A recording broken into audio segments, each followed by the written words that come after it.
Okay, our last presentation is titled Uncovering Implicit Customer Needs for Determining Explicit Product Positioning, Growing Prudential Annuities, Variable Annuity Sales. The paper is written by V. Kumar and Denise Shah, and also by Jack Hirschler from Prudential. And VK and Jack will do the presentation. So please join me in welcoming VK and Jack. Good afternoon.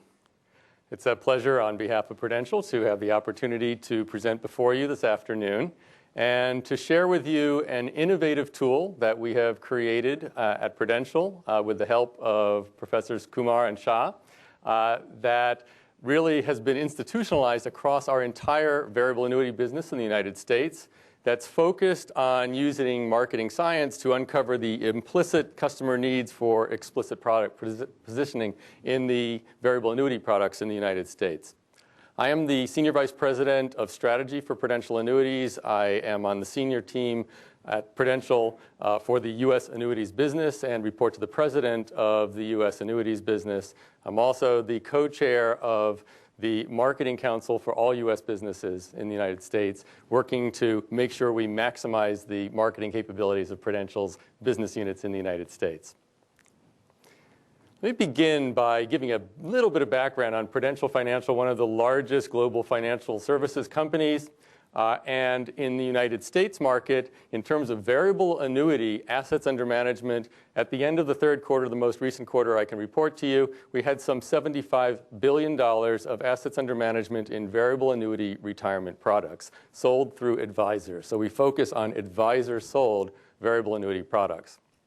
One point that I want to be very clear about is that this is an industry in the United States that has seen a monumental shift in the focus of products in the last decade to focus not on the old-fashioned annuitization where people turn over their retirement savings to an insurance company for guaranteed income for life, but to a whole new generation of products that use a withdrawal-based mechanism to generate the lifetime income, because we now understand from a behavioral economic standpoint that people feel much better about continuing control of the assets they work to raise in their working years throughout their retirement, and they were not willing to give up control of those assets at the point that they retire. So we have a whole new generation of product designs rooted in understanding of emotions and sort of behavioral biases. A little bit of a background on variable annuities. Variable annuities are a very popular retirement investment product.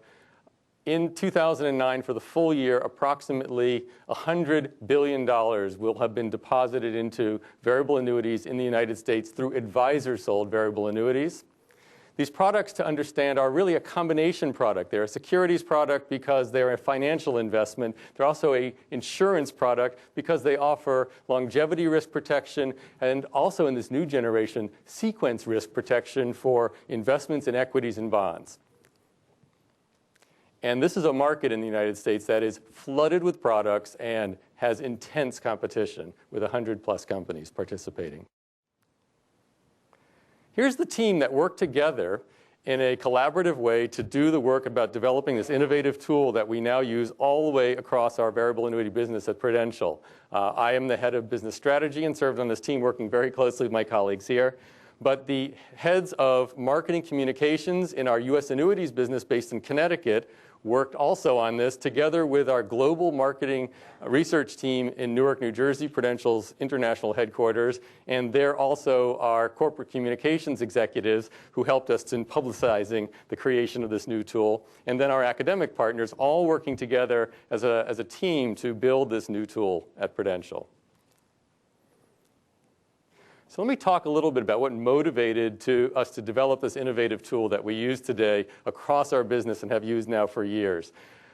The key segment that we're focusing on are people we call in the retirement red zone. We've defined this period, and many of you who are from America have seen our television ads that talk about the retirement red zone, the 5-year period before your chosen retirement date through the 5-year period after your retirement date, a critical period in your investment life where 3 critical kinds of risks that we teach people about all come together to create special challenges for people in their overall investment life.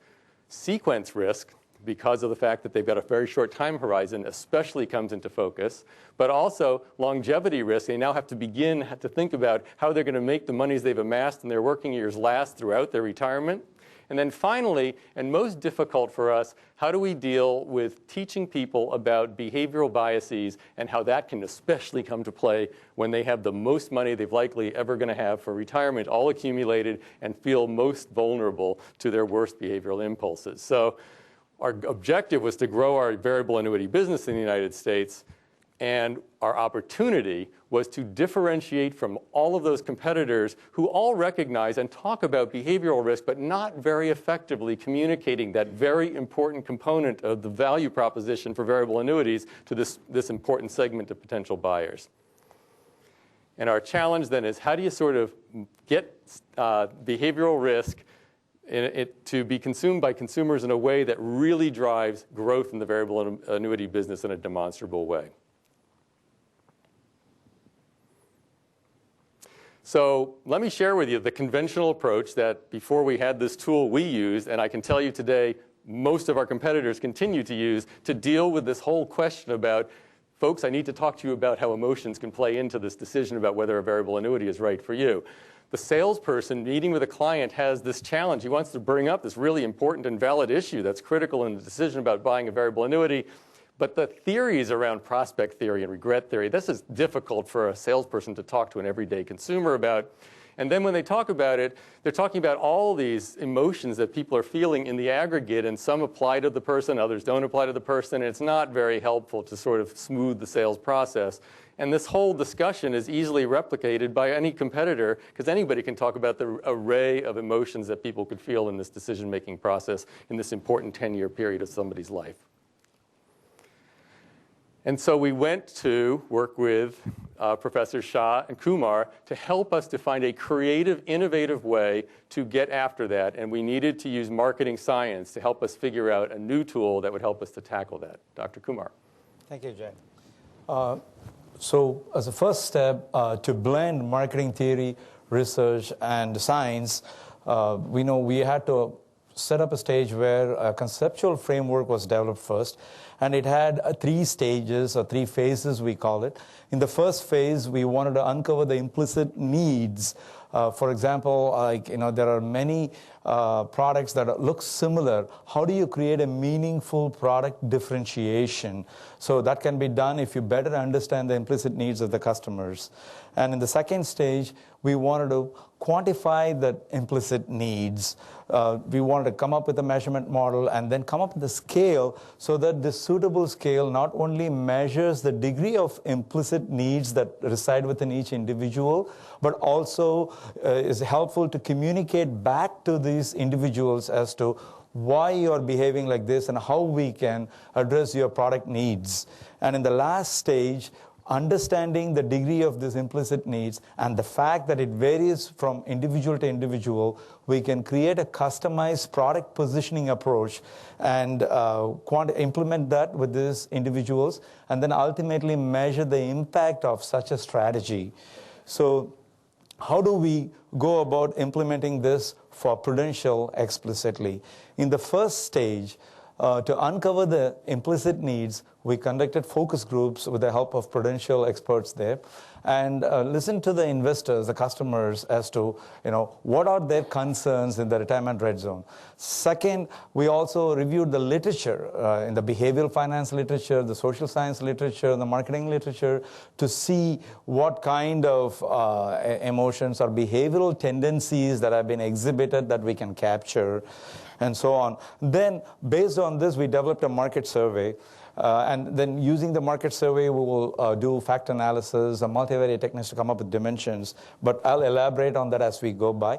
In the second stage, we quantified the implicit needs with the help of a measurement model that we built, as well as coming up with a scale specific to this context. And finally, using this specific scale scores, we were able to customize product positioning approach and then quantified the impact of implementing this new tool that Jack talked about, emotion quotient tool, and how much financial impact that Prudential gained, as well as qualitative impact.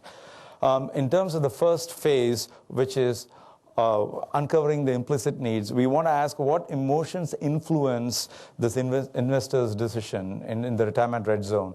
And we want to broadly define emotions as including attitudes, this behavioral tendencies, feelings, so that it's a broad thing, not a very strict definition of what emotion is. And if you look at what the first step we did here, when we reviewed the literature, we came up with 11 broad set of emotions. And we used 33 measurement items to represent these 11. And we did a survey with 200 sample of investors in the retirement red zone. And we established construct validity by refining that model and coming up with 5 emotions: fear, regret, inertia, aggressiveness, and susceptibility. So these 5 emotions basically represent the implicit needs that reside within these individuals. Now, what we did next is to go to a national sample of 1,008 investors and administer this finally revised instrument to get a distribution of this scale scores that we developed to see how the emotions are distributed in the population.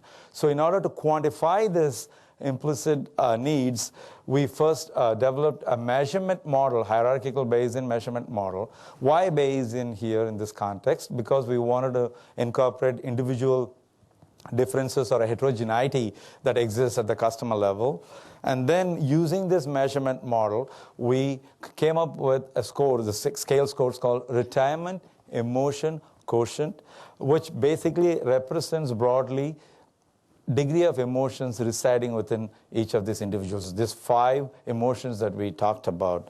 And in terms of mathematical, it's a weighted sum of factor scores of each of those. But in layman's term, that says that, are you affected by these 5 emotions? So what was the distribution of this REQ score? If you look at this, the minimum REQ score was about 18, and the maximum was 52. If somebody has a score of 52, all that says is that this person is affected by all kinds of emotions, all these 5 types of emotions. They are in the right tail of the distribution. If they score 18, none of these emotions affect them. But what is interesting is the middle group. For example, if you take a score of 36, how do you interpret that? One first interpretation is that if you look at the percentile, it says 40% of the individuals in the population have a higher degree of emotion than a person who scored 36. So 36 represents broadly the 5 degree of emotions. But the score of 36 could have come from a combination of different set of emotions. Somebody could have a higher level of fear, but lower levels of all other emotions, still have a score of 36. Some other individual can have regret as the highest score. For example, here, you look at Fred. Fred has got 100% aggressiveness, and regret is 92%. Basically, aggressiveness and regret dominate for Fred. Whereas Martha has a fear and inertia as the dominating emotions. Yet, both of them have a score of 36. So how do we capture these differences in these individual emotions? So we came up with this measure called percentage individual emotion score, which basically captures the degree of each of these emotions residing within this individual. And for example, to capture Martha's inertia score, you look at what score she's had on the inertia scale items, divided by what is the maximum possible score that Martha can get. And in this case, it is 8 over 16, therefore 50% is what you see as being reflected in Martha's. So here again, 2 same score, but 2 different emotion profile. So in order to implement this in Prudential, we developed an EQ tool, which I will ask Jack to talk about it. Jack? Thank you. So this tool is delivered through a secure website that we use for investment professionals, and we have some 60,000 investment professionals at the time that we launched this, now about 90,000 investment professionals who access the secure site. In 2009, somewhat over 1 million visits to this site and the secure site only by investment professionals, where marketing support is provided and information about their clients' accounts is provided. And this tool is a central piece of an important campaign that we'll talk about at Prudential. And so I want to share with you the pieces that an advisor will see when they go to the EQ Toolkit piece of our website to help support this. And then we'll get into some other marketing materials and as part of our 360-degree marketing around this whole initiative. So the first piece, of course, is the survey instrument itself. Then, of course, the report out to the customer instantly of what their results were, both on the EQ and the PI scores. We don't call it that for the client, but that's what that is. And then finally, a group of tools that we've created for the investment professionals to help them when they sit down with a client to talk about how to position variable annuity products from Prudential with our guarantees that directly get to the specific individual client emotions. This is the difference between the competitors and us, the individual client specific emotions that are driving them and they would be most susceptible to and therefore most protected by our guarantees with.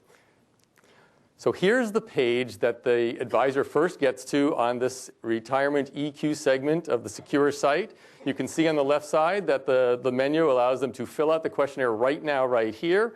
After doing that, they could get the results. But very often, these advisors want to mail a printed version of this thing, collect it back from the prospect, enter it themselves, and then when the appointment happens to sit down and have a discussion, potentially about a variable annuity, one piece of that sales process becomes the results of this questionnaire to get not at the sequence risk, not at the longevity risk, but at the behavioral risk piece of that sales presentation. Here is, in sequence, I'm going to show you the 4-page report that a client is going to get based on having completed their questionnaire that's available online here. First of all, this report is going to explain that, look, everybody has emotions. Emotions play a part in all of our lives, and emotions can lead us to behave in ways that are counter to our best interests. And then we talk about what is the emotion quotient program, what's it designed to do. Then we talk about why this is important, especially for people in the retirement red zone, to be aware of their emotional biases. And then we show them their EQ score. In this case, an individual had an EQ score of 45.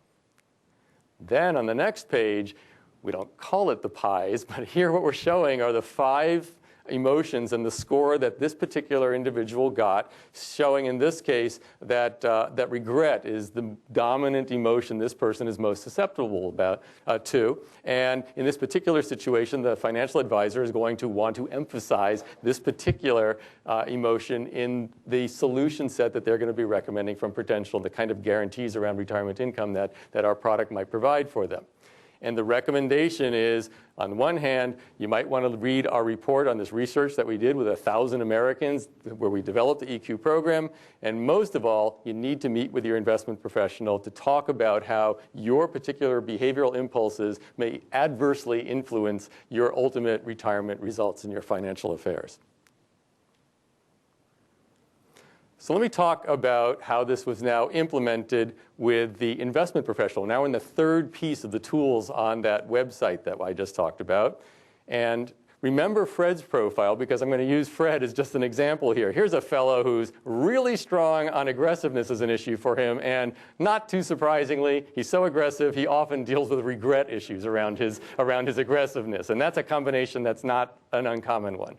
And so here is what we offer on our website for the advisors. For each one of these emotions, we have developed essentially a key for them with key points to talk about with clients if you have a client who's scored high on aggressiveness. So here this thing is available on the website. You've got a client that's strong on aggressiveness, and this report says your client's taking the survey, they're high on aggressiveness. You need to take a closer look at this, and we're going to suggest to you key points that you should be emphasizing because you can be sure this is a fellow, for example, who's always aiming to reach for performance. He's always wanting to tap into great opportunities, And so when you're presenting a variable annuity product from Prudential with one of our state-of-the-art lifetime withdrawal guarantees, focus on the fact that a Prudential product offers a highest daily value guarantee, so that the income that the person will get will be based on the highest daily value their retirement savings ever reached. That's an important point for an aggressive person.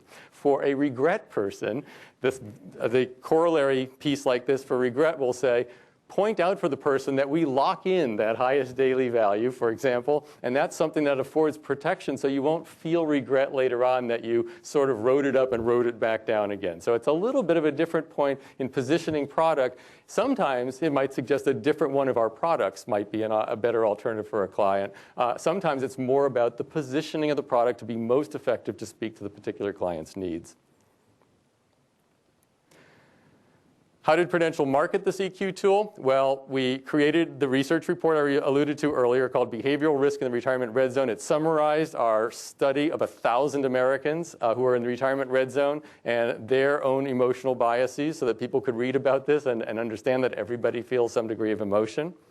We did training seminars as we unveiled this, and we did over 100 of these seminars that were attended by some 2,000 financial advisors across all of our distribution channels across all of the country. And we also provided technical support. We have an e-marketing support team that travels around to the road shows we do in hotel ballrooms with investment professionals and teaches them how to use the secure part of our website to its maximum, especially this EQ tool, which is central to our Retirement Red Zone national campaign.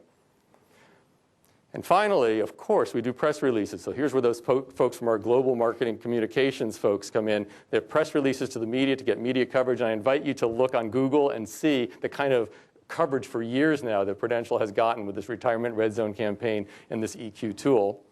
And of course, we also did a webinar to introduce this to the marketplace. And as I show you a quick little snippet of video from this webinar, not only the webinar, but pay attention that the senior executive who's sort of leading our discussion on the internet webinar is the chief marketing officer, not of the annuities business, Prudential's life insurance business. A separate business unit of Prudential is promoting and talking about this because of the spillover effect on our other Prudential American businesses with this program. Here's the video. Good afternoon, everyone. I'm Mark Hugg, Chief Marketing Officer for Prudential's Life Insurance Division. Thank you for joining us today at this educational webinar entitled Behavioral Risk in the Retirement Red Zone. I want to welcome our live audience here in Shelton, Connecticut, our viewers, as well as our panelists, whom I'll introduce momentarily. The purpose of our program today is threefold. First, we want to summarize the findings of Prudential's new study on behavioral risk for investors in the retirement red zone. Second, we'd like to discuss how that behavioral risk can impact a person's retirement investment decisions. And third, we'll discuss the important role that a financial professional can play in helping retirement investors mitigate the effects of that behavioral risk. To help us do that, we've gathered an esteemed panelists of experts here who've been working on this research project for the past year. I don't know about esteem, but we were there. So right now what I'd like to talk about is for the three audiences, the critical audiences that really were impacted by this tool. Let's go at them systematically. I'm going to talk about the financial planners and the customers and prospects, and I'd like to turn over to VK to talk about the impact for Prudential. Thank you. Let me attempt to demonstrate the impact EQ tool has had on Prudential's financial performance. To demonstrate that, we used multiple methods. Here, I'm going to demonstrate one method so that we can deep dive into that. We model Prudential's variable annuity sales as a function of firm-specific factors, industry, and macroeconomic factors. In fact, the first variable annuity sales is a function of certain set of variables. So you have the advertising, you have the number of products, which is firm-specific, unemployment rates, S&P 500. All those variables belong to the class of those three. We used a broad set of variables. I'm just showing you a representative set of variables there. And the approach was that we had 48 data points total. First 35 months where the EQ tool was not launched, we built the model so that we can forecast out for the next 13 months as to if they had continued with the same marketing strategy, what would have been the predicted sales, and then compare it with the actual sales because it is after the launch of the EQ tool. So in order to talk about the fit, here is what we show, the actual and the predicted sales. It closely follows. Again, a lot of usual statistical maneuvers you do in terms of trying the various model forms, but ultimately it resulted in a MAPE of 6%. Then we take this model and assess the EQ tool impact, which is the difference between the actual and the predicted variable annuity sales in the period subsequent to the introduction of the EQ tool. And if you look at that graph, clearly you see the red line, which is the predicted sales, and the blue line is the actual. And the actual always exceeds the predicted, indicating that definitely there was an impact after the launch of the EQ tool. While you see the gap to be small, the y-axis is in billions of dollars. So, so it's just not a minuscule gain. It's a substantial gain, and this gain amounts to anywhere between 455 to 480. Why we have the range? Because we use a Bayesian model to estimate this, to capture the uncertainty in the parameter estimates. Therefore, you build a confidence interval around this prediction, and you see that confidence interval between $455 and $480 million. So clearly, just in the first year after the introduction, this is the gain. It is not a discounted cash flow, but it is the actual value. Then if you add up the few more years, then you will see that additional benefit that Jack will attribute to. Here it is, Jack. Thank you. Thank you. So let me talk a little bit about the customers and the investors in this product and what this tool really did for them. Well, certainly it helped them to learn more about their behavioral impulses. And I think the best way to demonstrate that is, as we launched this, we talked about the survey we did with 1,000 Americans. In that survey, first we talked to them about whether they believed they were vulnerable to emotions. These are all people who are in the retirement red zone by definition. And 60% of them said, no, I don't have emotions playing any part in my retirement investing. And then we put them through the survey, and they did the EQ, and then we found out from them that 75% of the very same people said now that they would be interested in learning something about a guarantee that might protect them from their behavioral impulses that they had just a moment before learned about. So we felt like this clearly demonstrated that awareness and then translating into potential opportunity for Prudential. For financial planners, and these are relatively recent quotes from people who produce it. Here's a sales executive in California who says this is an invaluable tool in her practice. And here's a sales training person in an organization saying that the EQ tool for all of the people that are producers that they do training on annuity products and proper annuity sales says this is an engaging way to bring the concept of behavioral finance to life in really what they're saying in an individualized, personalized way that makes a real difference. Interestingly, and I mentioned this being on Google a lot, that's because it's become viral. Here's an example of a credit union in Arizona called Canyon State Credit Union that sells Prudential variable annuities products and also publishes their own newsletter to their own credit union members, who's promoting Prudential's retirement red zone and talking about the EQ and emotions causing consumers to react to market uncertainty in ways that are detrimental to their financial interests. So we've begun to see pickup by broker-dealers who are unaffiliated with Prudential really running with the retirement red zone story.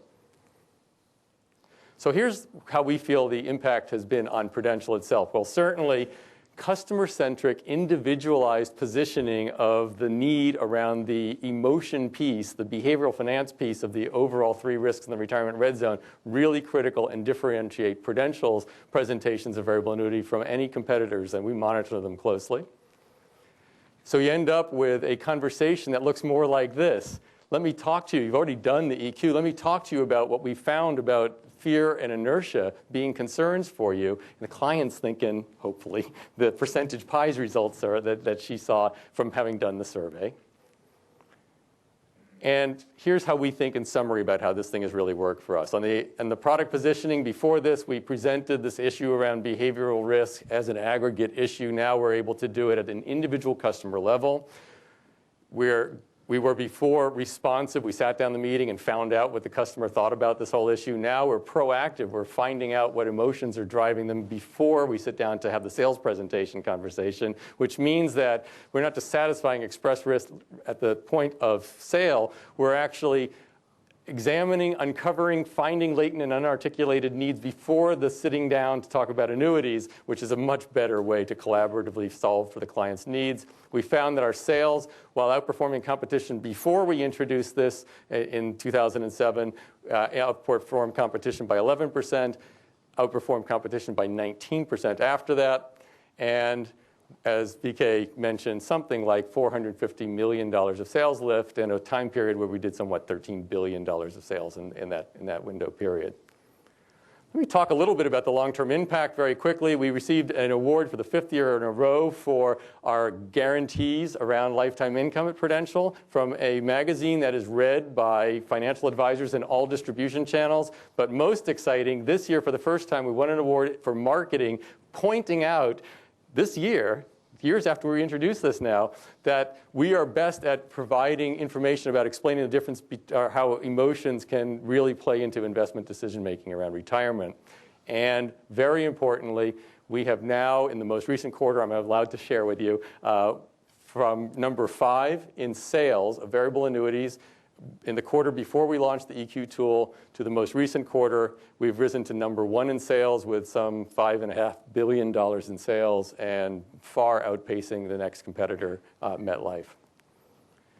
And we're just about out of time. We have dreams of expanding this into being more of an index approach. We're also talking to AARP about potentially looking at younger age cohorts than the people in the retirement red zone with this tool. Thank you very much. Thank you. Thank you.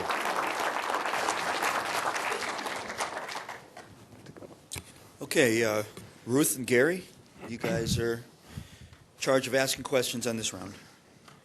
Well, first of all, thank you for a very interesting presentation. For, I think, all of us, even if we're not yet in the retirement red zone. I'd like to pick up on that sort of wonderful result that you just presented, where you grew from number 5 to number 1. That's pretty exciting. Were there any other factors going on in the marketplace that would account for that, as opposed to, how much can you sort of allocate to the effort? And we're talking about a time period from 2007 through now going into the beginning of 2010. Clearly, the momentum that we got with the introduction of the Retirement EQ and the Retirement Red Zone campaign gave real vitality to the Prudential brand, which is already an iconic brand.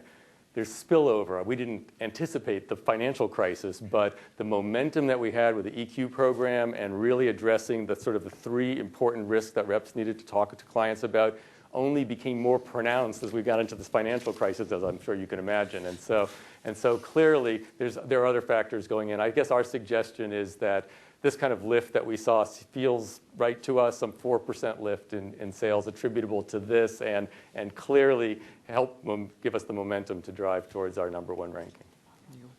If I can just follow up, it's interesting you talk about the spillover effect, because if I understand it correctly, really the EQ tool and the PIEs was developed to refine your communication strategy. It wasn't actually used to direct folks to different products. Is that correct? It was really to communicate about the same product, in different ways.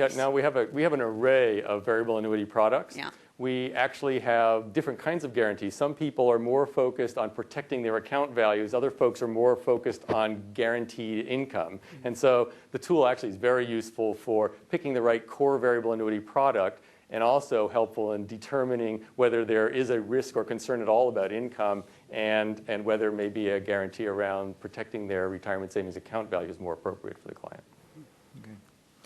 Let me go back to a very interesting and very impressive piece of work.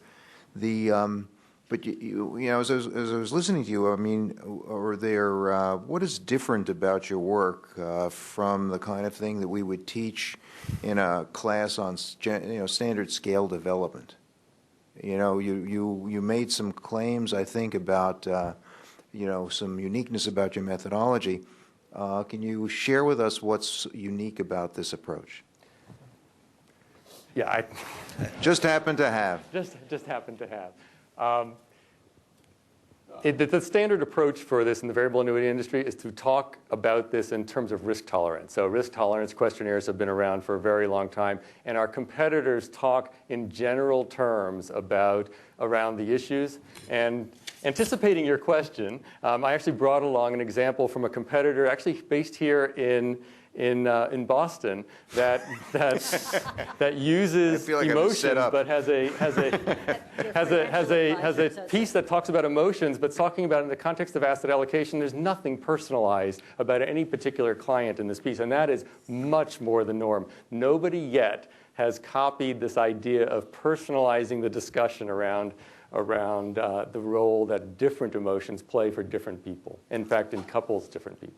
Well, let me follow up on that, because that was a great answer to a question that I don't think I asked. Okay. The question that I think I asked was a more technical one about just the development of the EQ and the PIES scores. And which is to say nothing bad about sort of standard market research practice, but is there anything about that was not, in a sense, that you would not have gotten just by doing whatever off-the-shelf methodologies available? Well, the approach we took, I think the approach we followed was very interesting, because first of all, it's easy, right, to really know what are the implicit needs. You do a standard questionnaire, send out the survey, and you find that out. I think a lot of companies that do branding also try to find out, right, what are the emotional factors driving the brand. But then what next, right? What do we do after that?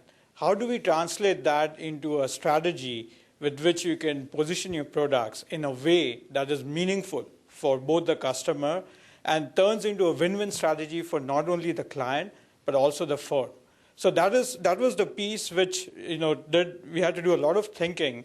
And we applied the best methods out there, to make those things happen. Okay. I'm curious. A number of the presentations we've been asking about, the portability of what the work that's carried out. And in this particular case, I think you have a challenge because emotions are very context specific. And so the question is, not only is there transportability into, say, other industries or firms that might want to apply, but even at different points in time, I'm wondering the extent to which people's emotions change. We know that customers' preferences actually change, so why not emotions too? And have you thought something about this? You want to answer? The Chuck, two you parts can take to and I the can thing follow up. about time, longitudinally. Yeah, so I rushed through because the clock was ticking there, but the 2 points that we're very interested in pursuing further is to do longitudinal work in mass to study whether and maybe there can even be an index that tracks for people in the retirement red zone throughout time.